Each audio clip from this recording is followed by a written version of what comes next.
Boa noite.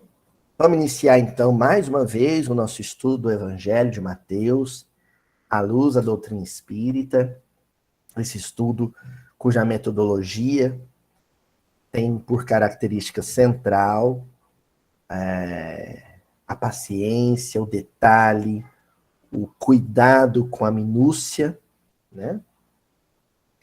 Um estudo em que as partes miúdas do versículo são analisadas cautelosamente. Nós estamos atualmente no capítulo 14 do Evangelho de Mateus, estudando a passagem que Jesus caminha sobre as águas. Já chegamos anteriormente naquele momento, digamos assim, épico, em que Pedro se ergue, acena para Jesus e diz: se é o Senhor, me chama que eu vou. E Jesus fala: vem. E ele corajosamente desce do barco e começa a caminhar pelas águas. Né? Começa a caminhar pelas águas. Nós paramos ali, na narrativa. Hoje, portanto, nós vamos estar retomando o estudo no capítulo 14, versículo 30, em que o evangelista diz o seguinte: porém, depois de ter visto o vento forte, teve medo. E começando a afundar, gritou dizendo: Senhor, salva-me. Creio que Pedro gritou com mais virilidade, mais potência e mais eloquência, porque esse Senhor, salva-me, não convenceu muito não, né, gente? Mas basicamente é isso, Adriano. Senhor, salva-me. Né? Agora sim, né, Adriano? Senhor, salva-me. Porque bateu o vento, ele viu o vento, começou a afundar. Eu queria primeiro chamar a atenção para essa figura literária que aparece nesse versículo. Curiosíssima, né? É uma sinestesia, né? Visto o vento forte. Viu o vento, né? Ninguém vê o vento, né?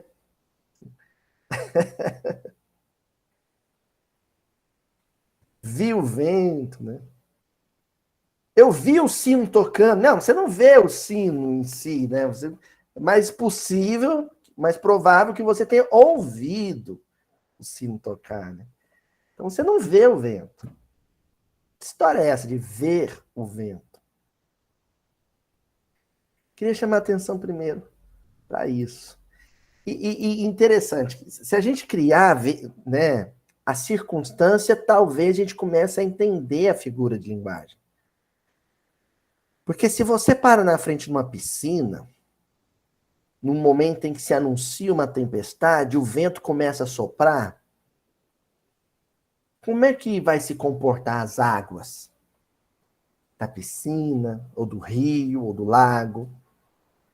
Vai começar a formar marolas, né? Ondinhas. Aí você vai ver isso.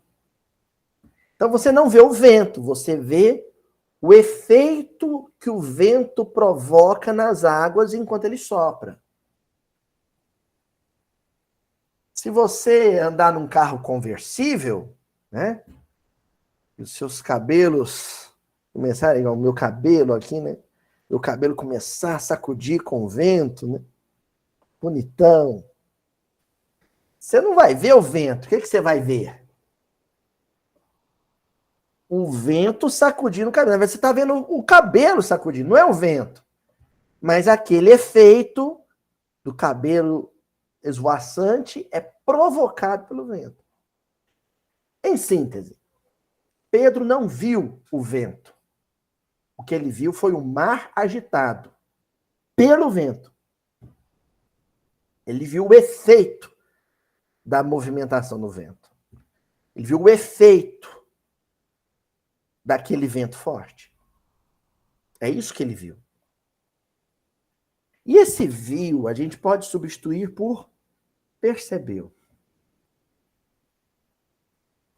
percebeu. Porque essa percepção pode ser pela visão, pode ser pelo tato, né?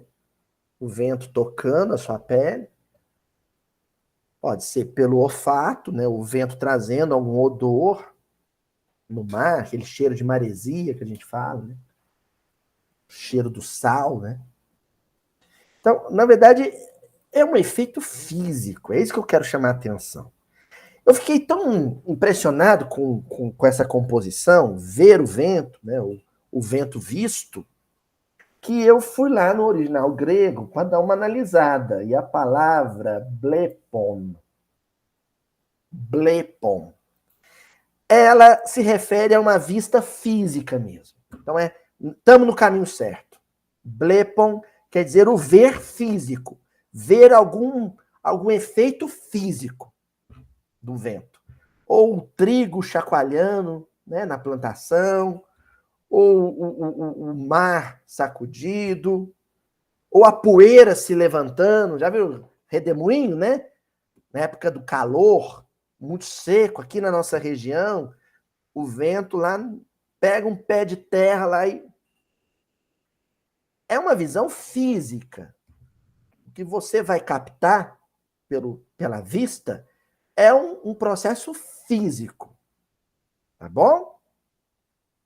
E a palavra vento, no grego aqui, é amenon. Aliás, anemon. Anemon, de onde vem depois como derivado no latim o anima, né? Anemon, no caso, é vento, mas se você for na raiz, você descobre que é um vento fruto de um processo de respiro. Olha que interessante, como se fosse um sopro. Inspira, expira. Na hora que você expira, na hora que o ar sai dos seus pulmões pela boca, você está soprando. Aquilo é vento. Entenderam? Mas é um vento, um sopro, um ar fluindo que antes foi inspirado, foi tragado. E aí repete-se o processo. Aqui eu já comecei a entender do que se tratava. Porque lá no Pensamento e Vida, quando o Emmanuel vai trabalhar com a dinâmica mental, se referindo a ela como um processo de reflexão, ele diz assim: nós absorvemos, recebemos ideias, pensamentos, sentimentos, e depois nós emitimos, devolvemos isso para o meio. É assim que funciona a atividade mental. Você recebe, você emite. Isso, Adriana, isso mesmo. O farfalhar das folhas, coisa linda, né? Palavra bonita, né? Os lindos vestidos nos salões de festa, exatamente. Esse fluxo do vento, só que o vento a gente não sabe de onde vem, né? Nem para onde vai. Urua. É um respiro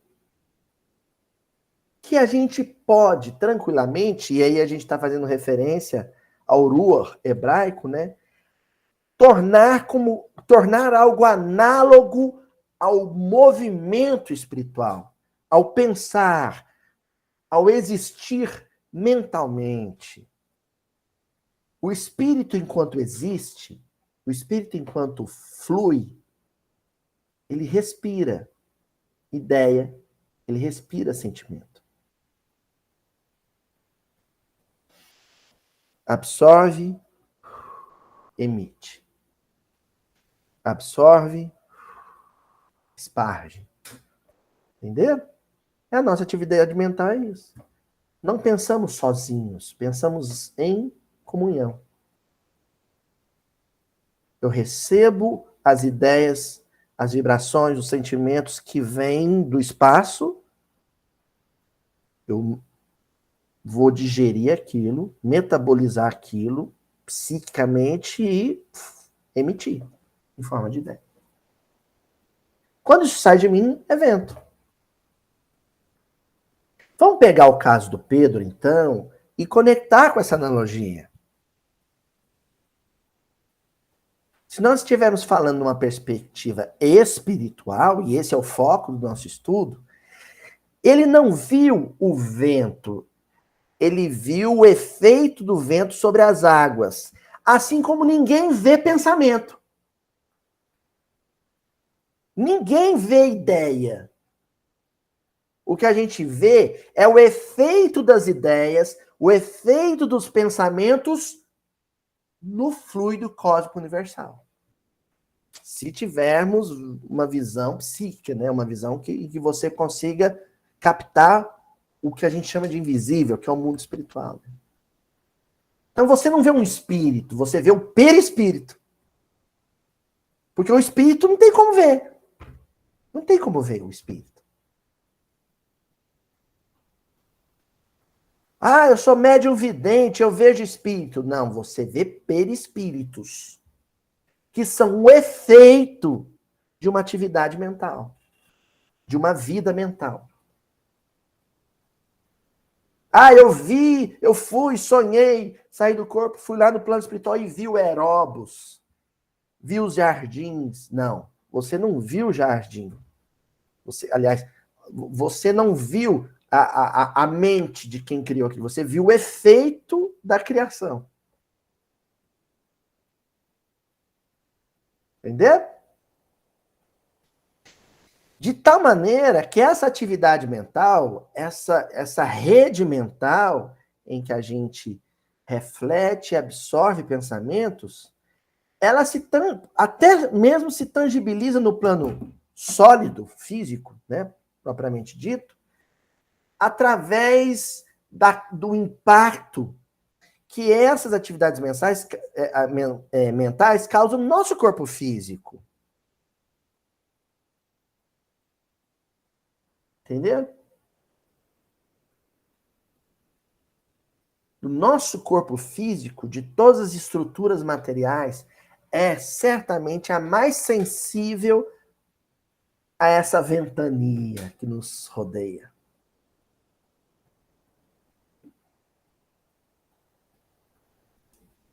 Pedro, vendo o vento, equivale a nós sentindo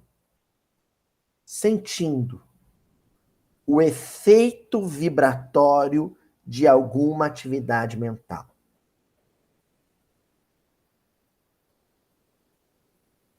Aloysio, eu ainda não entendi. O senhor Adelmo está me olhando com uma cara de isso é muito teórico, não entendendo. É fácil, Adelmo. Funciona assim. Fui visitar alguém, o senhor Adelmo veio visitar o Aloysio aqui. Só que o Aloysio e a Juju e o Chico tinham acabado de quebrar o pau. Mas assim, brigamos, xingamos, gritamos, até uns pratos e umas panelas voaram. Aí toca o interfone, o senhor Adelmo e a dona Joana vieram me visitar. Tem visita, chegou visita. A gente faz aquela cara de paisagem como se tivesse tudo bem. Abre a porta para eles entrarem. Oi, seu Adelmo, eu até abraçado, né, Juju? Tudo bem? A gente pode até fazer um semblantezinho, uma carinha boa. Mas o seu Adelmo vai sentir o quê? Um climão. Um peso espiritual. É o ver o vento, né? Ele sentiu o peso espiritual do lar, da família, da casa, da psicosfera da casa. Quando ele sair, ele vai comentar com a dona Joana: nossa, eu saí da casa do Luiz com uma dor de cabeça, com uma enxaqueca, tava um clima pesado, esquisito. Eu não me senti bem. Entendeu? Você viu os sentimentos? Você sentiu os sentimentos que ali vigoravam até então? Não. Você viu, você sentiu o clima fluídico, vibratório, que é feito desses sentimentos, desse pensamento. Entender? Então, como Pedro começa a afundar e o afundar dele é resultado desse processo, é como se fosse assim. Ele estava indo bem, caminhando sobre as águas, como nós estamos indo bem, indo para o nosso trabalho, indo para a nossa tarefa espírita. De repente, a vibração do mundo, a vibração da guerra na Ucrânia, a vibração do povo na fila do posto de gasolina bravo porque a gasolina aumentou, a vibração do povo na passeata xingando o presidente, a vibração dos torcedores brigando na porta do estádio, essa vibração chega em mim como um vento e eu sinto o peso daquilo. Se eu me deixar levar por este peso vibratório, por esse chacoalhar das ondas provocado pelo vento forte, pelo vento tenebroso, pelo vento hostil, pelo vento desagradável das emissões sombrias, eu vou começar a ser tragado, engolido por essa vibração pesada. Eu vou me afundar nela, eu vou me afogar nela de tal maneira que, de repente, eu não vou ter força para chegar em Jesus. Eu vou estar completamente submerso nela. É onde eu falo, eu não vou nem mexer, eu estou tão mal hoje que eu não vou nem mexer com tarefa espírita, não quero ouvir falar em evangelho hoje. Entendeu? Ó, afundou. Tá clara essa introdução que a gente fez, é a introdução longa, só para a gente entender essa questão do ver o vento. O que nós vamos fazer agora é estudar alguns tópicos do livro Mecanismo da Mediunidade. Não se assustem, o povo tem um medo do Mecanismo da Mediunidade, porque eu tenho essa dívida com o André Luiz, eu estudo pouco o André Luiz aqui, eu reconheço, né? Então, de vez em quando, ele tem que aparecer aqui para dar uma aulinha para a gente, né? Lá no Mecanismo da Mediunidade, no capítulo 4, intitulado Matéria Mental. Tem tudo a ver com o que a gente está falando aqui hoje, né? Matéria mental é a porção do fluido cósmico universal afetada, influenciada, tocada, atingida pela nossa mente.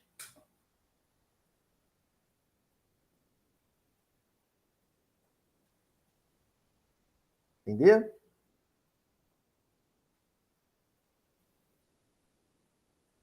Vamos ver aqui quando o André Luiz fala sobre isso?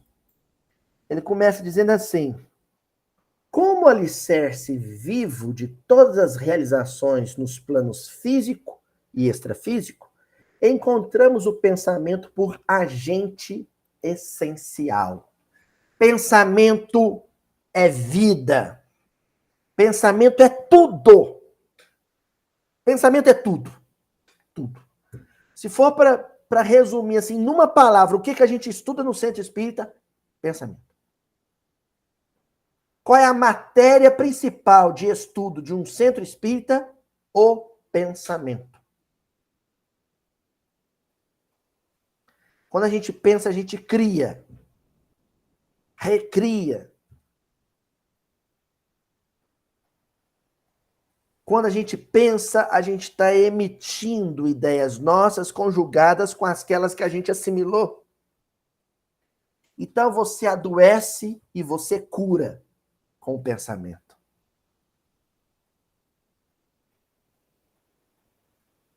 Você motiva e você desanima com o pensamento. Você ergue e você derruba com o pensamento.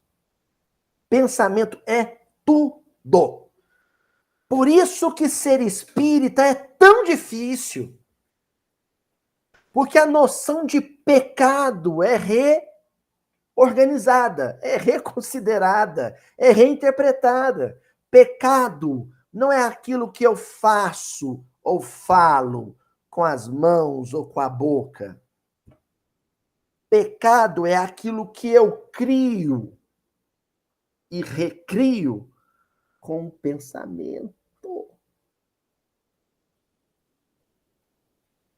Mas, Aloísio, os desencarnados, os espíritos, eles sabem o que a gente pensa, não é? Em grande parte, sim.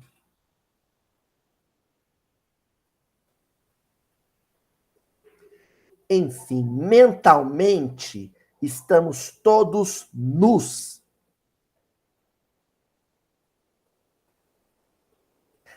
Olha que coisa interessante na narrativa bíblica, lá em Gênesis. Como é que Deus descobre que Adão está sentindo vergonha? Que ele aprontou? Na hora que Deus fala, Adão, Adão, antes de responder, eis-me aqui, ele arruma uma folhinha de figo e tampa as vergonhas. Tampa a genitália. Aí Deus,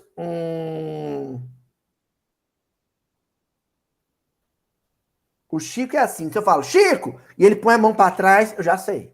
Pronto. Eu já falo, o que você fez? Já sei. Por quê?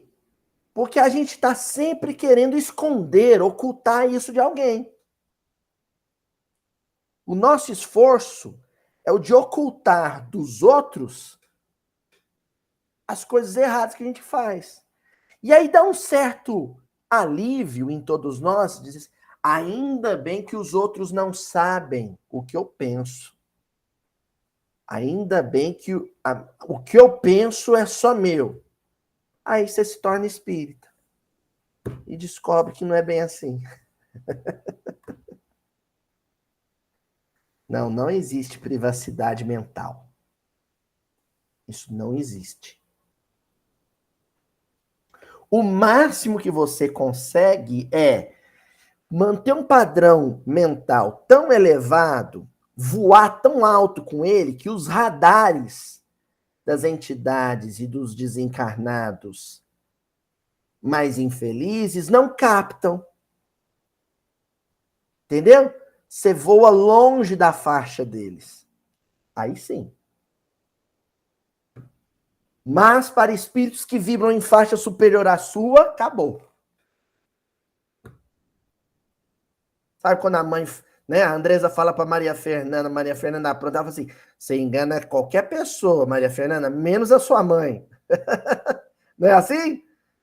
Você pode mentir para qualquer um, menos para mim. Basicamente isso. Você engana, pode até conseguir enganar espíritos inferiores a você, mas os espíritos superiores, eles te olham assim com um psicoscópio, né?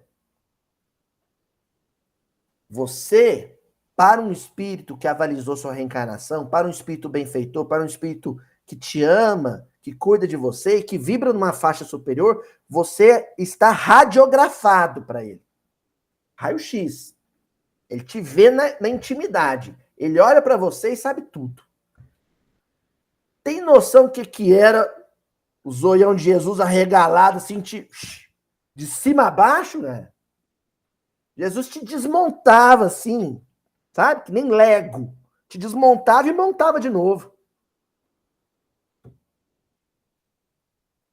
Por causa disso que o André Luiz acabou de dizer. O pensamento por agente essencial da vida. E ele acrescenta: essas forças em constantes movimentos sincrônicos, ou seja, ao mesmo tempo, ou estado de agitação pelos impulsos da vontade, estabelecem para cada pessoa uma onda mental própria. Sabe digital?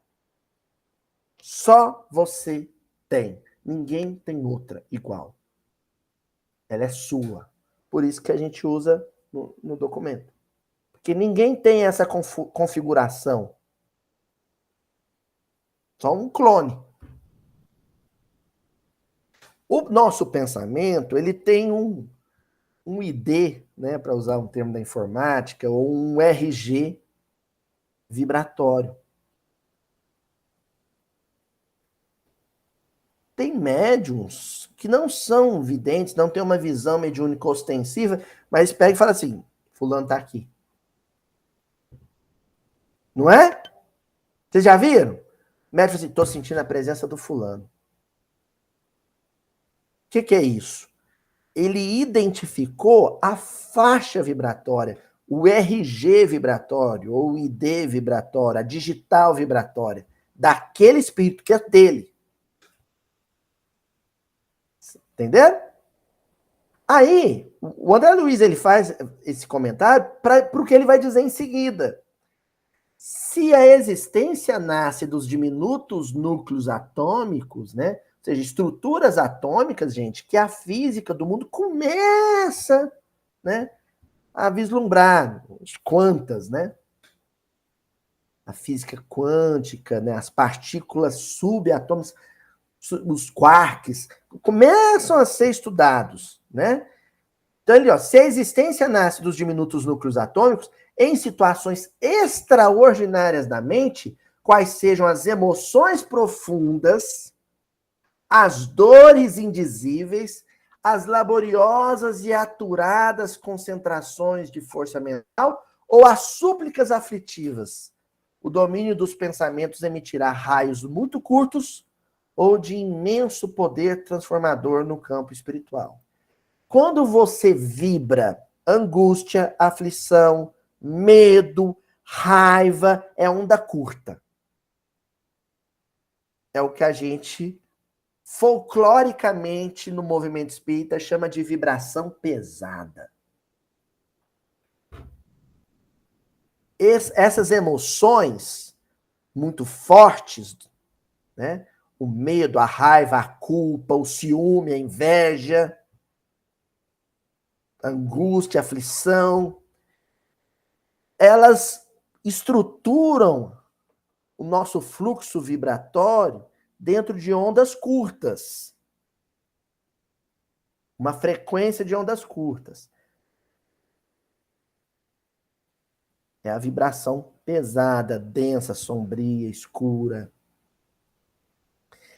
E ele acrescenta: a corrente mental é suscetível de reproduzir as suas próprias peculiaridades em outra corrente mental que se lhe sintonize. Opa! O que é isso, Aloysio? Se uma pessoa está aflita, angustiada, se um que tem a tendência para vibrar nessa faixa se aproximar com ele ou ligar para ele, vai colar, vai casar, vai sintonizar e aí, ó, carrapatinho. Um não larga o outro mais. Tá longe, mas está sintonizado com o outro.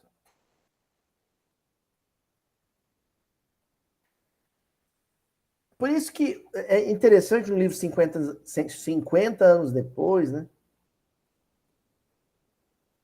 Quando a Célia vai conversar com o avô, que nem o Lúcio, sobre o romance dela com o Ciro, e o avô falou assim, você falou com o seu pai? Ela falou assim, não, porque nós não temos a mesma idade espiritual. Ou seja, a gente não vibra no mesmo padrão vibratório. Mas se você gosta de fofoca, encontra com alguém que gosta de fofoca, se você gosta de falar mal dos outros, encontra com alguém que gosta de falar mal dos outros, ali é papo para 10 horas.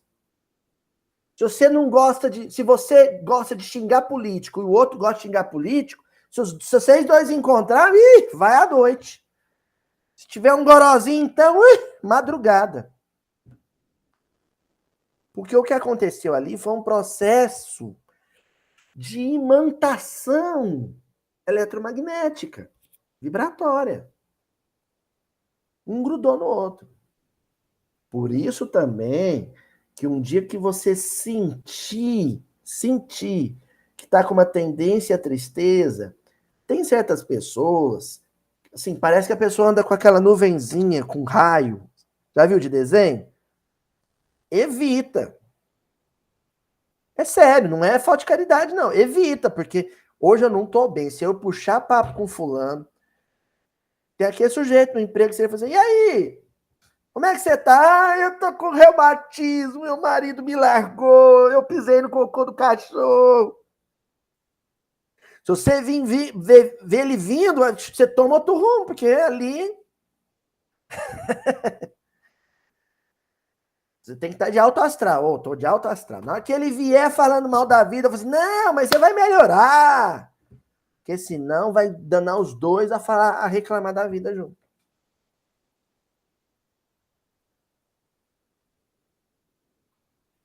Tá entendendo isso que o André Luiz está dizendo? Olha, reproduzir as suas próprias peculiaridades em outra corrente mental que se lhe sintonize. É o vento que soprou, agitou as águas e por causa dele você corre o risco de começar a afundar. Mas só se quiser. Só se quiser. Ó, e continua o André Luiz. Emitindo uma ideia, passamos a refletir as que se lhe assemelham. Ideia essa que para logo se corporifica. Pronto, cheguei onde eu queria chegar.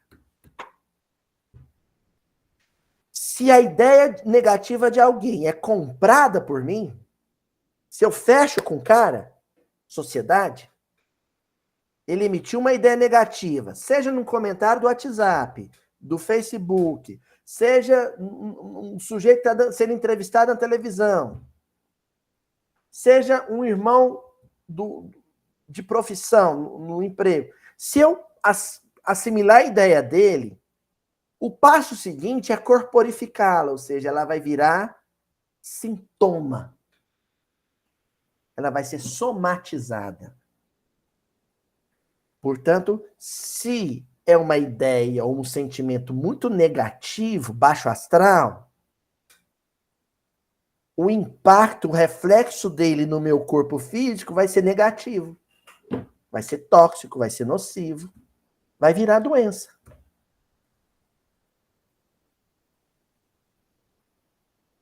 Entenderam? Agora, eu queria chamar a atenção antes de ir para a próxima leitura do Hilário Silva, para falar sobre um termo que eu não sei se vocês já ouviram falar. Mas vale a pena a gente refletir sobre ele. Autoobsessão.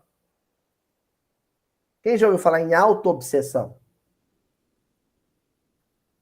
É quando eu sou obsidiado por mim mesmo. Quando eu sou...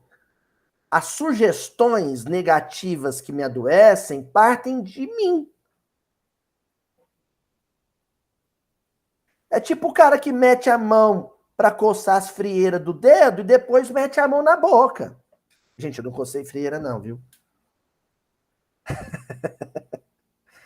E aí dá sapinho, dá ferida na boca, dá infecção na boca. Quer dizer, ele se autocontaminou. A micose, o fungo, a bactéria, o vírus que estava lá no pé, ele trouxe para a boca. A negatividade, o veneno psíquico que estava na mente, ele jogou para o corpo. Ah, mas não tem influência de desencarnados?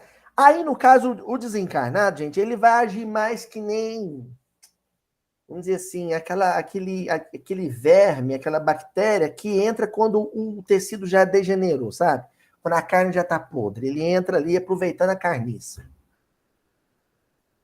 Você já se derrubou, você já se jogou no chão, e aí um desencarnado infeliz, malfeitor, mal intencionado, o adversário do passado, ele vem só aproveitar da tragédia, mas aquele processo principiou em você.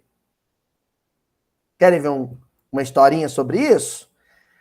Bom, nós vamos então falar agora sobre a parte do medo e do afundar. Então, a gente já falou sobre o vento, que o Pedro viu, e aí, ao ver aquele vento forte que sacudiu as águas, que balançou as águas por onde ele andava, ele sentiu medo.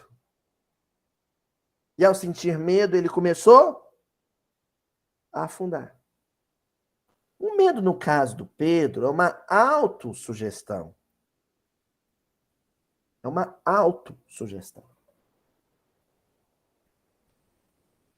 Para a gente trabalhar esse conceito, nós vamos lá no livro Almas em Desfile, na segunda parte do livro, um conto, uma narrativa do Hilário Silva.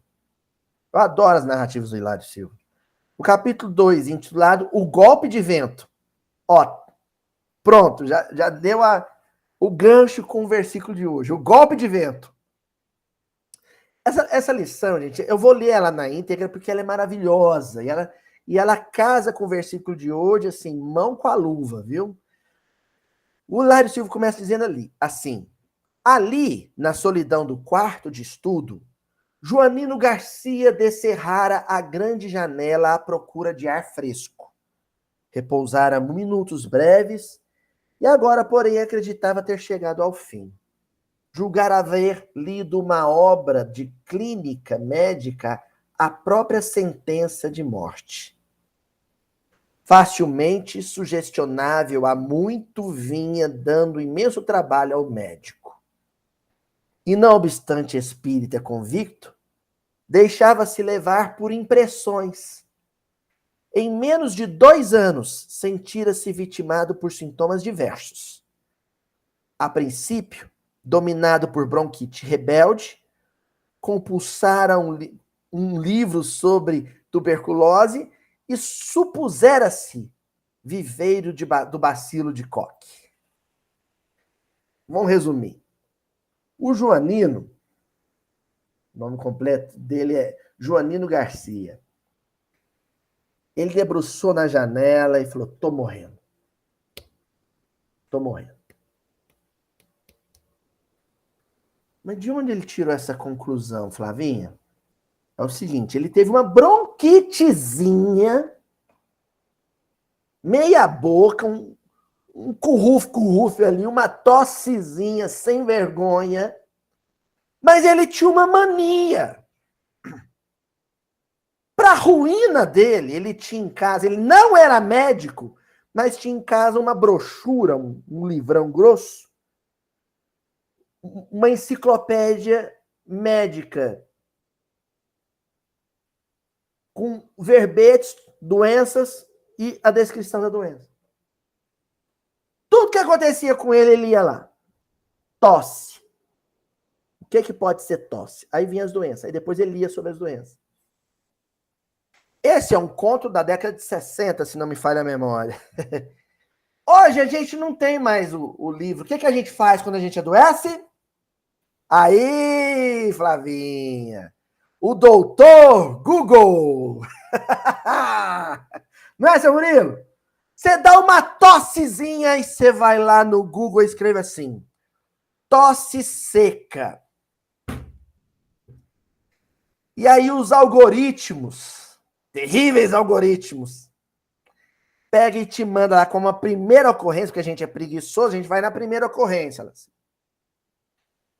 Pneumonia. Aí você começa a ler o sintoma de pneumonia, Dona Joana. E na hora, ó, a Elaine tá falando, YouTube também. Aí vem lá, pneumonia, você tô com pneumonia.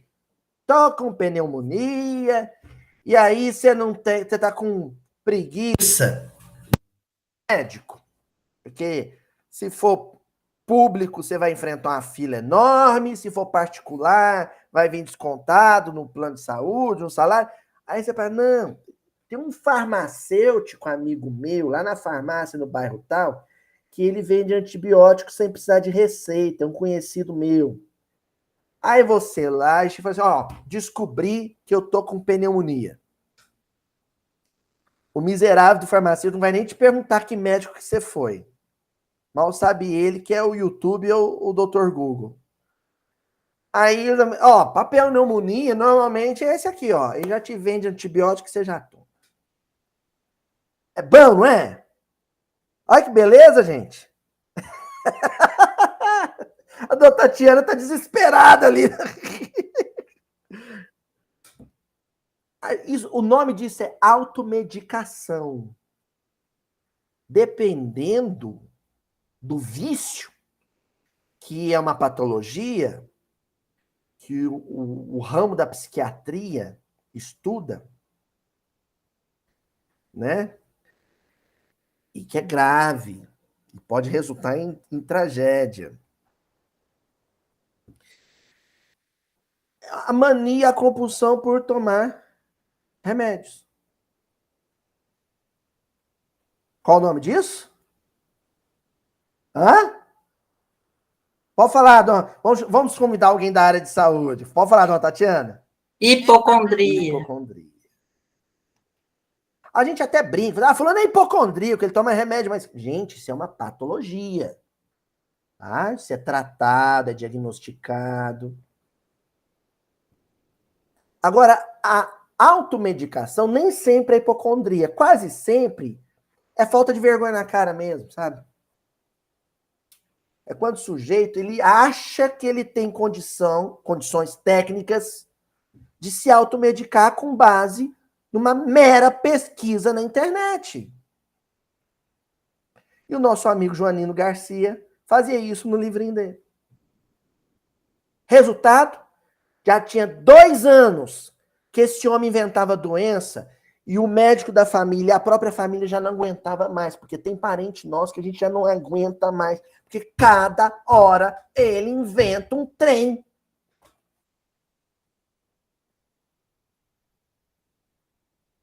Cada hora inventa um trem. E não vamos fazer meia-culpa, não, né? Todo mundo tem essa fase, atira a primeira pedra, e eu tive a minha fase, doutora Luísio, em que o meu caso era mais grave, gente. Eu não fazia isso só em relação a mim. Se você tossisse perto de mim, eu dava o diagnóstico.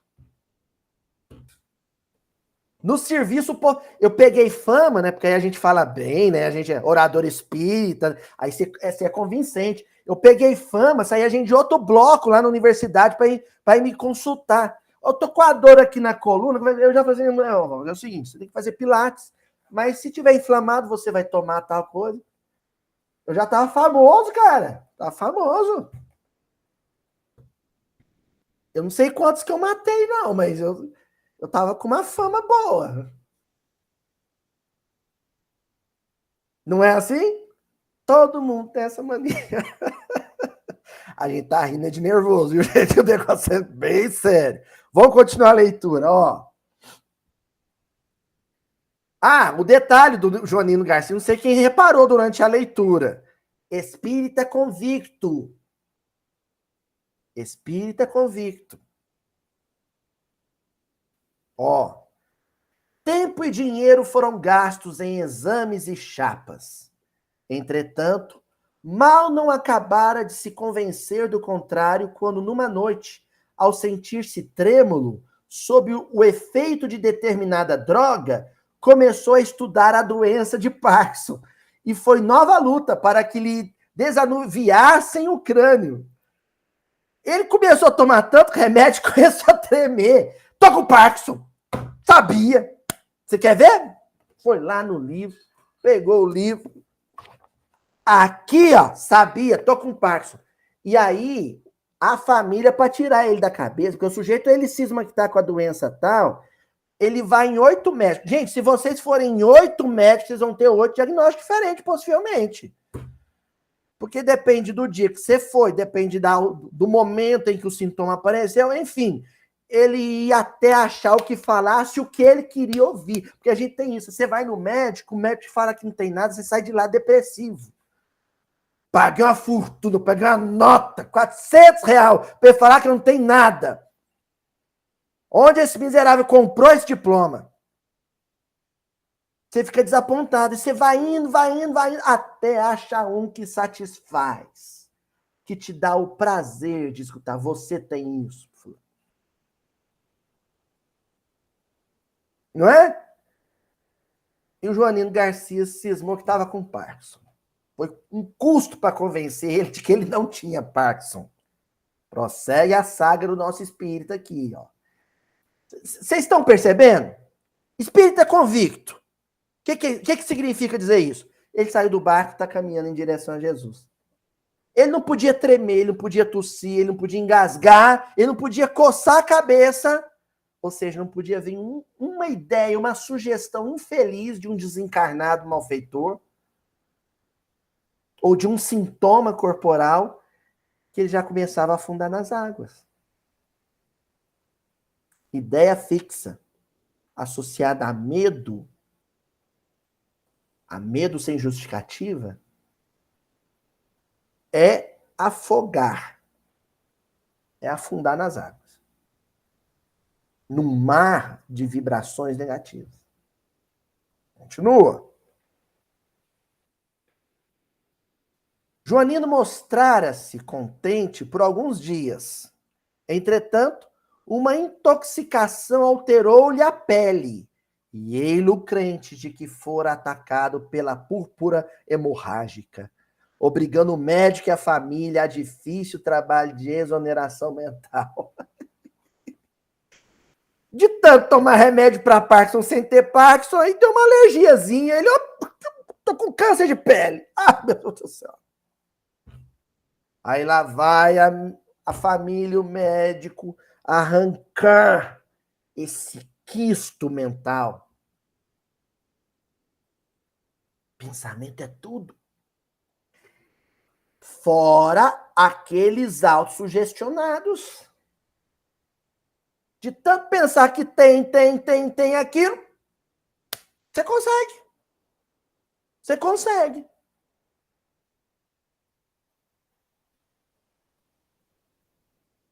Não tinha não, mas passou a ter.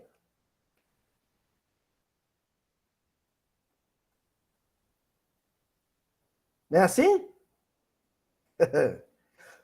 Deixa eu contar um negócio pra vocês engraçado. Quando eu tinha uns 18, 19, não, mais, uns 20 anos, estava começando a profissão, e eu tive a sorte de trabalhar com um veterano, e amigo querido. Não vou falar o nome dele aqui, não, porque a história é muito esdrúxula. Mas era um professor que ele estava aposentando enquanto eu estava começando. E um dia ele me viu cabisbaixo lá na escola onde a gente trabalhava, né? Eu estava deprê. Ele falou, o que foi, Luiz? Eu falei, eu não sei, eu tô com uma dor aqui no peito. Uma coisa ruim aqui no peito, um trem esquisito aqui no peito. Era tristeza, mas a tristeza, a melancolia, a depressão, né? Que a Juju não me ouça, mas na época eu estava apaixonado, estava sofrendo. E aí aquilo vira uma dor física, né? Parece que tem umas fincadas no peito mesmo, né? Paixonite aguda, né? Que a gente fala. E aí, aquela coisa no peito. Ele chegou para mim e falou assim, não, isso aí é perigoso. Eu vou trazer um remedinho, ó. Eu tenho aqui na minha bolsa, você vai tomar tiriquera. Daqui a pouco você me fala. Ele foi lá e voltou com um comprimido e um copo d'água. Me deu comprimido, eu tomei.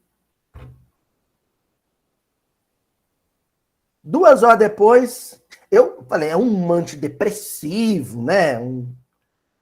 Ou para ansiedade. Eu falei assim, tomei. 1 hora depois, dona Tatiana, ele aparece para mim. O famoso placebo, né? Ele falou um placebo que tinha um efeito cômico. Eu falei assim, nossa, foi tirar com a mão. Tô outro. O que é aquilo que você me deu? Ele falou assim, remédio para soltar pum. Para flatulência. Você tava precisando era disso, aliviar o peito e a barriga. Sarei na hora. Autossugestão. Na verdade, não foi o comprimido, foi ele. Eu acreditei que eu estava ficando melhor e fiquei. Tá entendendo? Por isso que o passe fluídico, ele não faz milagre. O médium, em processo simbiótico com a espiritualidade, utilizando o reservatório medicamentoso de uma câmara de passe. É 50% do processo terapêutico, gente. Os outros 50% é o sujeito que senta ali acreditando que vai ficar melhor.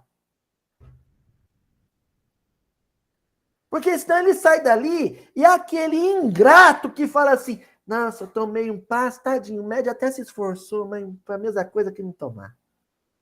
Eu fui no centro, voltei, até pior.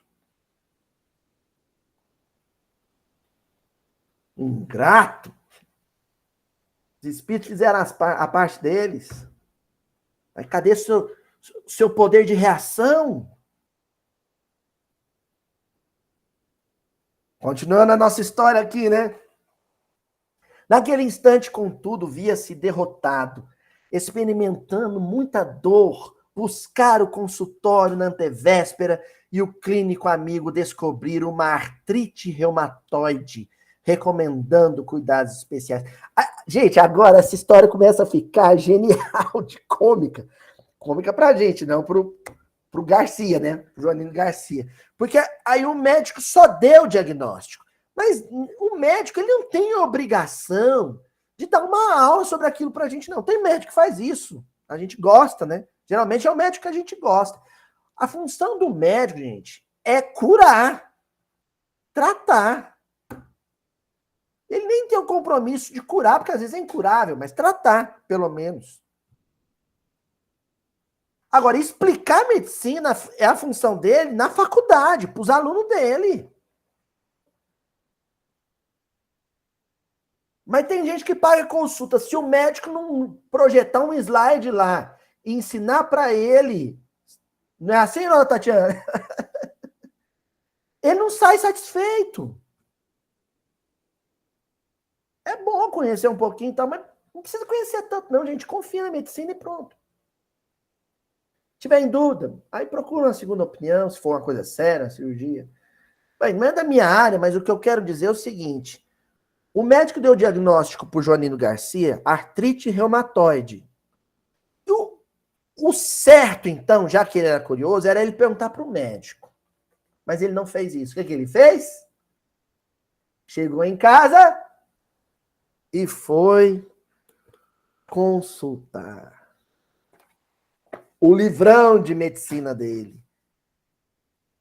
Não, chegar em casa e eu vou querer saber tudo de artrite reumatoide. De novo, doutor Google, hoje em dia, você vai no médico, o médico fala o que você tem, aí você chega em casa e vai querer saber tudo. E o pior, e nesse eu também faço minha culpa, é o invasor de envelopes de exame. Eu sou um profissional. E a gente é tão cara de pau que a gente abre o envelope, olha o laudo e ainda dá um jeito de colocar de volta para o médico não perceber que a gente abriu. Tem que ser muito cara de pau. Eu faço isso. Aí você pega porque você quer saber antes do médico. Meu Deus, então por que você está pagando o médico? Mas o que você faz? Pega a radiografia, pega o laudo da ressonância, o diabo 4, vai no Google, joga lá, ó. O laudo tá dizendo isso. E pronto, aí vem tudo, né? Até porque os radiologistas que o digam, né? O radiologista, gente, ele tem que pôr tudo, é que nem bula de remédio, tem que colocar tudo, mas não significa que vai ter tudo, ou que tudo é grave ali, mas ele tem que garantir, né? Quem vai analisar, juntar o laudo com o exame clínico é o médico. Mas o Joanino Garcia foi para casa, jogou lá no livrinho dele artrite reumatoide para saber o que era artrite reumatoide, que ele não sabia o que era. Resultado? Olha aqui. No grande sofá, depois de leve refeição, ao sentir pontadas relampegueantes no ombro esquerdo, uma dorzinha no ombro esquerdo, tomou o livro de anotações médicas e abriu no capítulo alusivo à moléstia que lhe fora diagnosticada. Artrite reumatoide. Antes de iniciar a leitura, levantou-se com dificuldade, que ele estava com dor do lado esquerdo, né? Para um gole de água. tentando aliviar as agulhadas nervosas, e não viu que o vento virara as folhas do volume. Ele levantou para tomar água, na hora que ele virou, veio o vento e virou a folha do livro. Virou a folha do livro. Aí ele voltou, estava em outra página, ele não percebeu. Adivinha o que saiu para ele lá? Voltando, sobressaltado, leu nas primeiras linhas da página: a moléstia assume a forma de dor pungente e agoniante. É o que eu sinto. Geralmente a crise perdura por segundos e termina com a morte. Sofrimento agudo e invisível. Eu falei, nossa, é o que eu sinto. A dor começa no ombro esquerdo. Opa, é isso. A refletir-se na superfície flexora do braço esquerdo até as pontas dos dedos médios. Tô morrendo.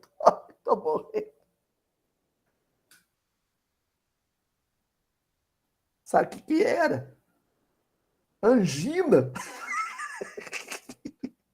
Pro azar dele, o vento virou, saiu na página de angina e ele, coincidentemente, em função da artrite reumatoide, estava com dor do lado esquerdo. Pronto. A artrite reumatoide mata em segundos. Joanino rendeu-se. Quis gritar, pedir socorro, mas a dor agoniante ali referida crescia assustadora. Pensou na mulher e nos 4 filhinhos, suava, afligia-se como que sufocado. O que aconteceu? O choque emocional daquela notícia, vou morrer, foi tão forte que ele começou a morrer. Olha que maluquice, gente. O vento soprou. Vai saber se não foi um desencarnado adversário do passado que... Assim, ó.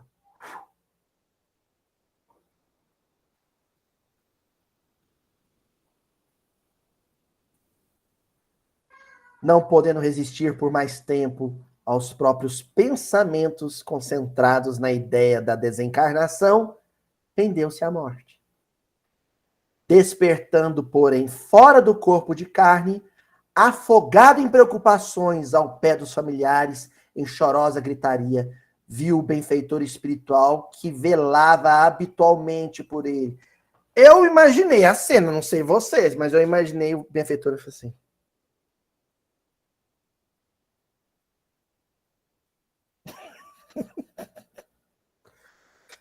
E o Joanino Garcia? E o benfeitor?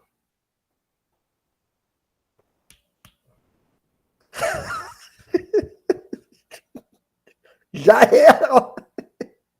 Deu ruim, Joanino. Deu ruim. O amigo abraçou, emocionado, e falou: é lamentável que você tenha vindo antes do tempo. Como assim? Respondeu Garcia arrasado. Li os sintomas derradeiros de minha enfermidade. Houve engano, explicou o instrutor. Os apontamentos do livro reportavam-se a angina no peito, e não a artrite reumatoide, como a sua leitura fez supor. A corrente de ar virou a página do livro. Você possui, em verdade, um processo anginoso, mas com 14 anos de sobrevida. Entenderam? No fundo, ele ia ter uma angina, mas daí 14 anos, antecipou 14 anos. 14 anos de desencarnação antecipada. Entretanto, com o peso de sua tensão mental, Ah, Joanino, era um ventinho. Gente, sabe o que eu concluí quando eu estava no final dessa leitura? Que qualquer ventinho, qualquer brisazinha derruba a gente. Não precisa de muito. para a gente começar a afundar.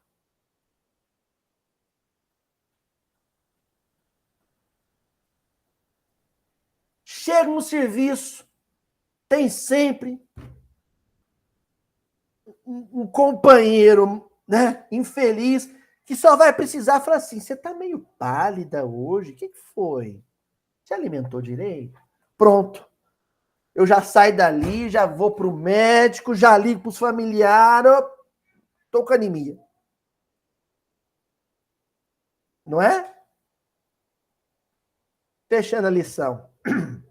Só aí Joanino veio a saber que morrera, de modo prematuro, em razão da sensibilidade excessiva ante a leitura alterada por ligeiro golpe de vento.